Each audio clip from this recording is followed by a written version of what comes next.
Hello everyone and welcome to the final round of the day 1 of the 2018 World Blitz Championship. I don't know if it's a bit too much to call it the game of the day as there were so many games played, but the two of them are the leading players after 14 rounds of day 1, and it's really quite an intense and amazing game, so I will call it the game of the day until a better game of the day shows up. And here Carlsen faces Vladislav Artemiev. Vladislav Artemiev is a very strong Russian grandmaster. In Classical he is rated something over 2700, but in both the Blitz and Rapid he is rated over 2800. So quite a fierce opponent, and if he keeps improving and in Classical as well, I think he will very soon be considered an elite player.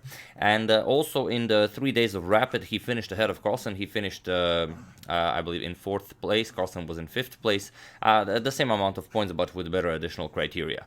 And Daniel Dubov, of course, winning it ahead of everyone with clear first. So definitely an excellent game. I do hope you enjoy it. Again, it's a Blitz game, so we're not going to overanalyze it, although there are so many cool positions to check out. But okay, Artemiev goes for b3, the Nimzo Larsen attack. g6, bishop to b2, attacking the rook, so knight to f6. We have g3. Artemiev prepares to develop the fianchetto, the other bishop as well. Bishop to g7, bishop to g2, and here Carlsen castles. We have knight to f3, and now we have the standard Reti opening of the Nimzo Larsen on the board, and c5 by Carlsen. c4. We have d6, castles, and e5 now. And okay, Carlsen has very strong control of the d4 square, but he does have a hole on d5. So let's see how everyone goes about this. d3, knight to c6. Maybe this knight is coming to d4 at some point. We'll see. The white still reserves the chance to play e3, so it's not that big of a deal. We have knight to c3 by Artemiev, knight to e8 now. This knight is coming to c7. Carlsen wants to be able to push b5 at some point. We have knight to d2 and now knight to c7, a3, and it's this position is played many times for those who enjoyed the Reti. It's interesting. Also in the World Blitz Championship in 2016 in Qatar Doha, Sergei Karyakin played this position with white against Grishuk and won a very nice game with the white pieces. But here Grishuk continued with rook to b8. Carlsen goes for a5. And okay, e3, now we have a completely new game on the board. Rook to b8 by Carlsen, now further preparing b5 and also getting the rook out of that nasty a8 square that the bishop is, x-raying. Knight to d5 and now b5. And okay, queen to c2, developing the queen, connecting rooks. Bishop to e6, and now comes rook 8 to e1. We have f5 by Carlsen, creating this very, very nice pawn structure in the center. And f4. We have b captures on c4, and here everyone thought that b captures on c4 was going to be played, but then it's a blitz game, really not even a 5-minute blitz game, it's a 3-minute plus 2 seconds increment. You don't want to be looking at moves like rook captures bishop there and such in a blitz game. So here after captures, d captures on c4 was played, and this allows Carlsen to push this pawn in the center. So e4. Now the tension between bishops is exposed. Bishop captures, king captures, and now knight back to c3. We have knight to e8 by Carlsen, and g4. Here Artemiev wants to push g5, completely block off the king side, and then depends on what black plays. Ideas like knight to a4 or knight to b5 going after the d6 pawn are possible. You can then remaneuver rooks over to the d file and so on. But here Carlsen plays h6. Now g5 isn't really all that impressive, and we have g captures on f5, g captures on f5, and now with this pawn being so advanced, you can see that how many really important central squares Carlsen's pawns control. So it's not all that easy to make a move with white. You don't really have a move with the rooks. You don't have a useful move with the bishop. You could go king h1, maybe try to remaneuver the rooks over to the open g file. Perhaps knight d5 is an idea. But here Artemiev plays a really, really amazing move. Knight captures on d4. Sorry, but not that knight. This knight captures on d4. I don't know if it makes a difference, but Carlsen did accept the offering. We have pawn captures, knight captures, and now what do you play with the black pieces? 2 pawns for a knight isn't all that much in a blitz game with very low time on the clock until Carlsen brings this rook into the game, he's not really up material. Here Carlsen goes knight to e7, prepares to shift the knight over to f5, but also controls the d5 square. If you play something like d5 too soon, then you get pawn captures, bishop captures, and now after knight captures on c5, you're actually losing the game. You cannot trade because of knight e6, winning the queen, and even if you try something like, let's say, rook e6 to control the e6 square, you're going to get rook d1, and the bishop is now lost. You can defend it once, but still captures, e4, attacking the pinned piece. Black is lost here. So here Carlsen decides to slowly remaneuver the knight. Knight e7, we have rook to d1, bringing the rook to the nice d file. Queen to c7, getting the queen out of the d file, and now knight back to g3. Preparing ideas like e4, f5, maybe knight to h5 will be an idea in the future. So Carlsen trades knights, knight f5, we have knight captures, bishop captures, and now e4. Bishop back to h7, queen to c3 check, king has to move, we have king to g8, and now comes e5. And if you look at this position, yes, Carlsen is up material, but until the queen, the rook, and this knight find any sort of meaning, white is definitely better. This e5 move opens up the d5 square for the bishop, which will be an excellent attacker. Carlsen says, okay, no problem. Pawn captures on e5, we have f captures on e5, and now knight to g7 by Carlsen. Bishop to d5 check, king to h8, and now comes e6. And already Artemiev has an amazing passed pawn on e6. So how does Carlsen deal with this? Queen e7, he decides to block the pawn, but now comes rook to f7, forces Carlsen to capture on f7. Rook captures, pawn captures, now creating a passed pawn on f7, and rook to f8. Carlsen decides to block it. We have rook to e1, attacking Carlsen's queen, queen to g5 check, king h1, now the threat is rook to g1, and after that everything connects, Carlsen would be lost, and Carlsen finds the absolute best move, bishop to g6. Artemiev attacks the queen, rook to g1, we have queen to f5, the bishop is now still protected, and here we have queen to e3. Attacking the h6 pawn. Here Carlsen played king to h7 relatively quickly, as both of them only have a very low time on the clock. He played king h7, but also possible was bishop captures on f7, giving up the h6 pawn and then simply blocking with the queen. And then white, of course, cannot afford to trade queens. Queen has to go back. Now bishop captures, pawn captures. Now white has created a pass the d pawn, but after rook f7, you will be able to hold this with black. White constantly has to keep an eye on the f2 square. You don't want to allow rook to f2 with some nasty ideas against the h2 pawn. But okay, queen to e3, king to h7. Carlsen doesn't want to give up, well, eliminate this pawn, but create the pass d pawn. Queen to e7, and now comes rook captures on f7. And okay, bishop captures, and now comes queen to f3 check. Rook blocks, and now bishop captures on g7. So Carlsen now has a bishop and a knight for a rook, but how do you activate the bishop and the knight? h4, Artemiev creates some room for the king. He wants to play king h2 to unpin here.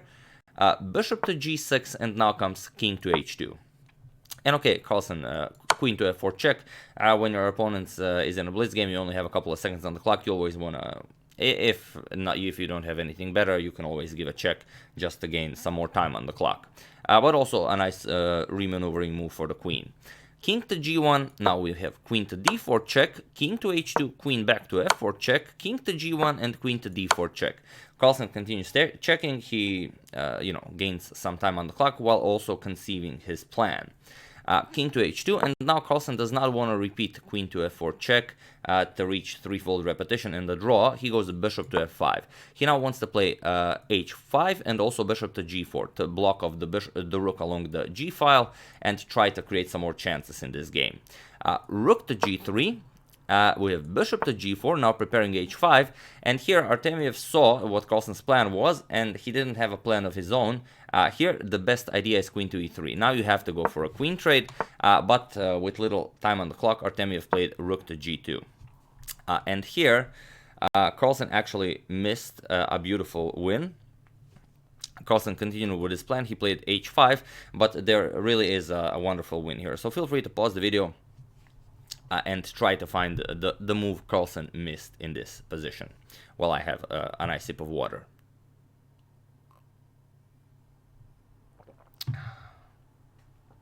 So for those of you who were able to do it, congratulations. It's really Well, it's once you know there's a move, of course, it's a simple move to find.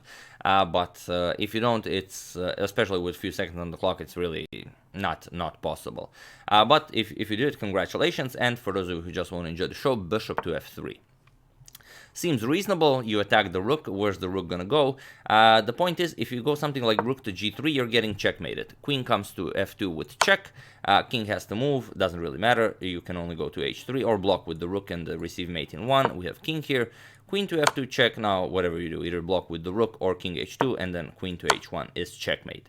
On the other hand, after bishop to f3, of course, you can always allow black to capture it. Then black would be just winning.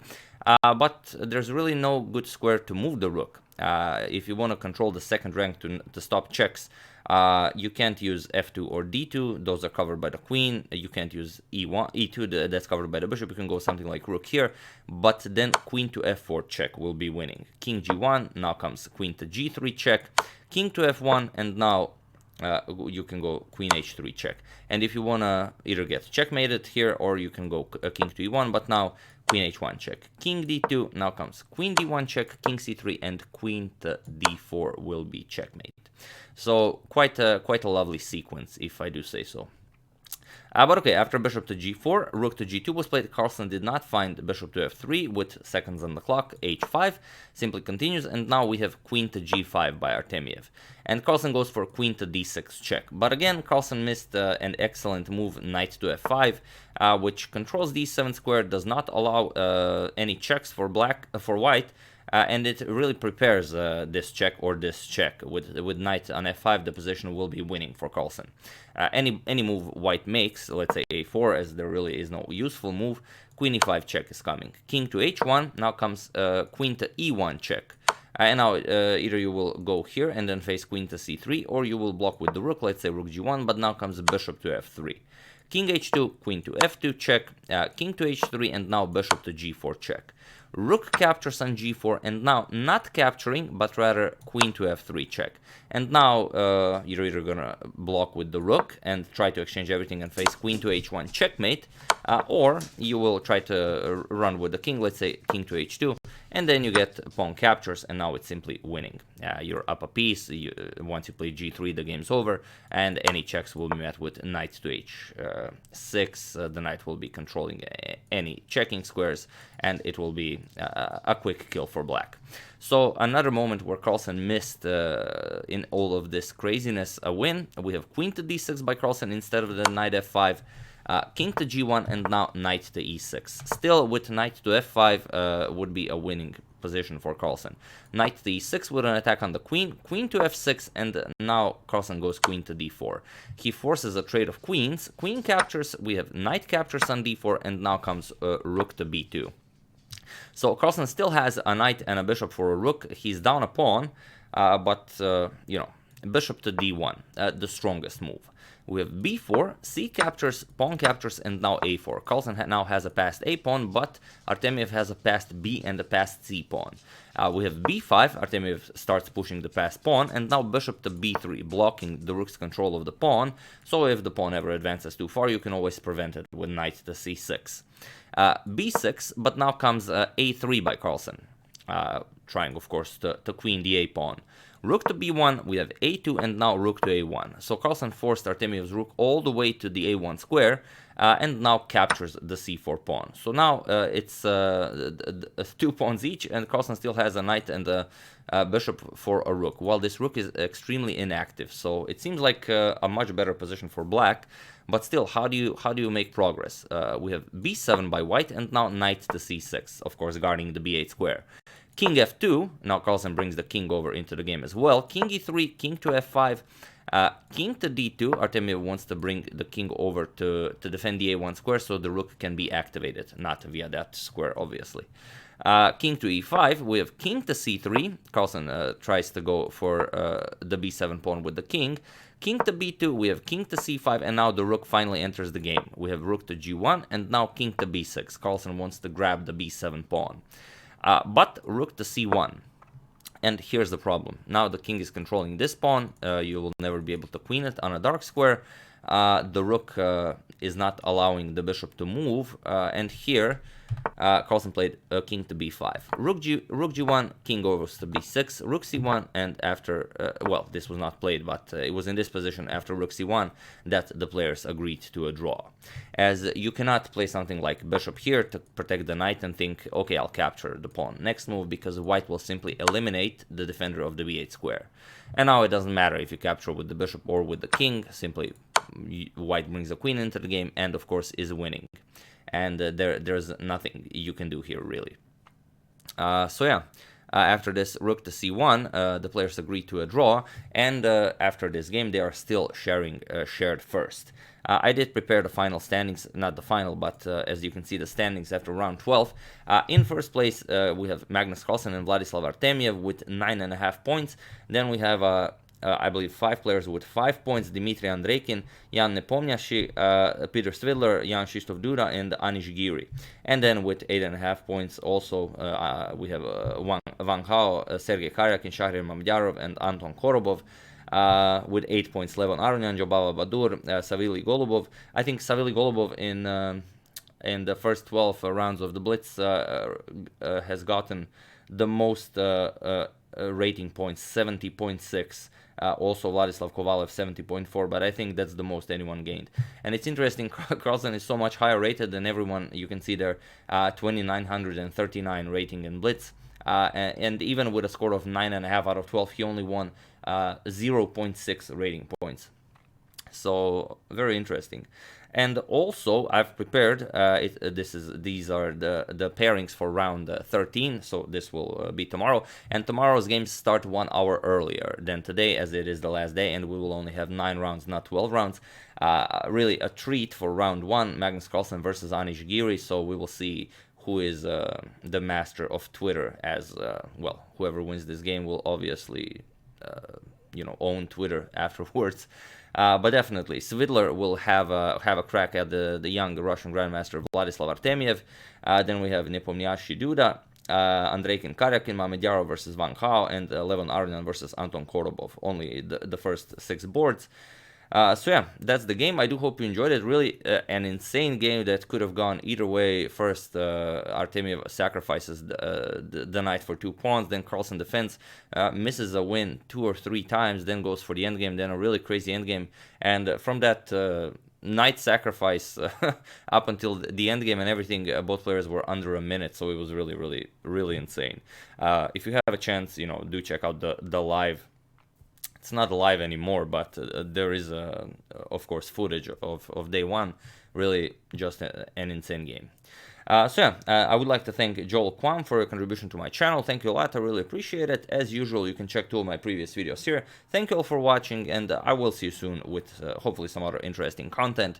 And do join the subscribers video 2019. Thank you all, and I will see you soon.